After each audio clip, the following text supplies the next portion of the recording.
If you have a good roster, but you're still struggling in Guild Boss where you're not doing as much damage as you think you can do, I have a couple of tips that should help you. Number one mistakes that most people make when building a Clan Boss team is not upgrading all of their abilities all the way. If you take a look at Erendil, Erendil is actually very good at Clan Boss. What makes him really good, of course, is his trait. His crit rate increases by 5% for every unit of rage this character has. And then when he's ascended, that actually puts his crit rate that exceeds over 100% into crit damage. And his passive allows him to take a joint attack whenever an ally lands a critical strike. So he's very good in Clan Boss. So the first mistake that people make when building their Clan Boss team is not finishing off all of their skills. In our case, most of his skills are upgraded except for one, and that would be on his ultimate.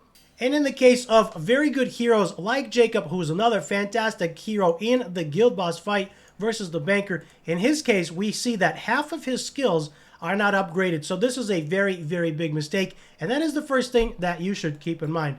Mistake number two, if you are struggling in Clan Boss and you are newer, not upgrading their glyphs. At this point, you could see we are missing all of the level 5 glyphs.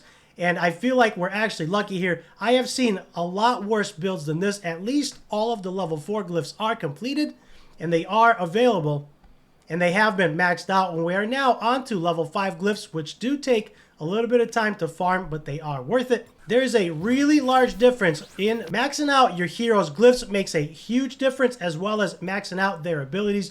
And as you can see, another example of Bulin. Bulin doesn't have any abilities leveled up at all, except for one. So that is a really big mistake. So missing abilities is a number one. Mistake number one. Mistake number two is not maxing out your hero's glyphs. That is going to impact you hugely in terms of damage. Moving on to mistake number three that you're making on Clan Boss.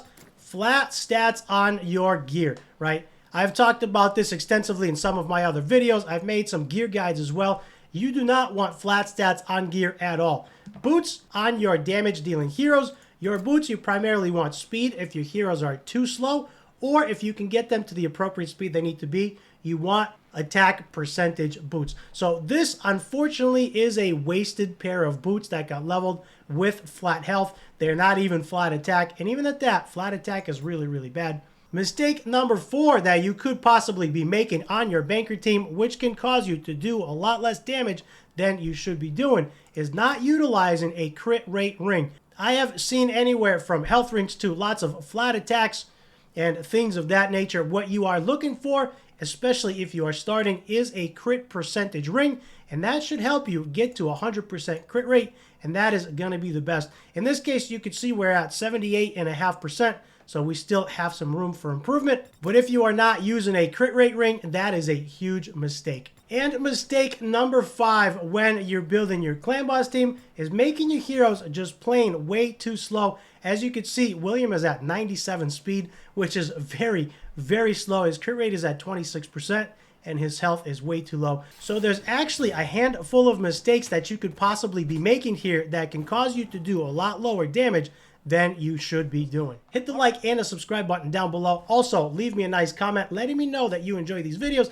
That's going to do it for me. And for more helpful videos, check out the top right.